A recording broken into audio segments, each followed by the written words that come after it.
So அவங்களே வராங்க, அவர் தான் என்னுடைய கணவர்ன்றாங்க, ஒரு ஃபோட்டோ வெளியிடுறாங்க, வீடியோ வெளியிடுறாங்க.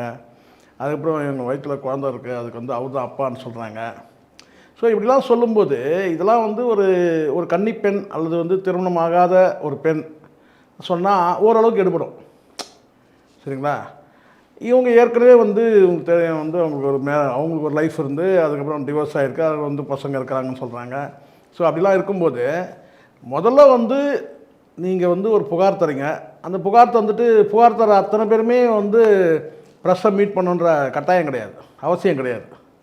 ஸோ ப்ரெஸ்ஸை மீட் பண்ணி நீங்கள் சொல்லும் போது அப்போ முழுமையாக சொல்லணும்.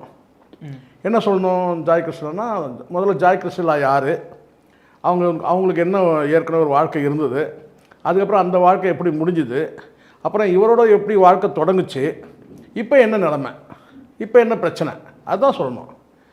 ஜாய் கிருஷ்ணா யாருன்னு எனக்கு தெரியாது, பப்ளிக்கு தெரியாது. சினிமாவில் இருக்கிறவங்க என்ன தெரியலாம். மாதம்பட்டி ரங்கராஜ்ன்றவர் ஒரு இதை சொன்னால் ஒரு பப்ளிக் ஃபிகர், ஒரு ஃபெமிலியரான ஃபிகர். அவரை இணைச்சி பேசும்போது தான் நமக்கு ஜாய் கிருஷ்ணா யாரும் தெரியுது. ஜாய் கிருஷ்ணா ஒன்றும் ரொம்ப பெரிய பாரம்பரியமான ஒரு பெண் ஒன்றும் கிடையாது, இல்லை ஒரு பிரபலமான ஒரு முன்னணி நடிகை ஒன்றும் கிடையாது. அங்கொன்று இங்கொன்றுமா வந்து தலையை காட்டின பெண் சினிமாவில். அது இல்லாமல் வந்து இப்போ வந்து இந்த காஸ்டியூம் டிசைன்ன்ற அடிப்படையில் நான் இவருக்கு காஸ்டியூம் பண்ணேன், அவருக்கு காஸ்டியூம் பண்ணேன்னு சொல்லிட்டு அவங்களா பேட்டியில் சொல்கிறாங்க. நீங்கள் பார்த்துருப்பீங்க, விஜய் வரைக்கும் போயிட்டாங்க அவங்க. விஜய் பார்த்துட்டு விஜய் என்கிட்ட வந்து சாட்டிங் பண்ணுவார், விஜய் என்கிட்ட நலம் விசாரிப்பார், விஜய் என்கிட்ட பேசுவார்.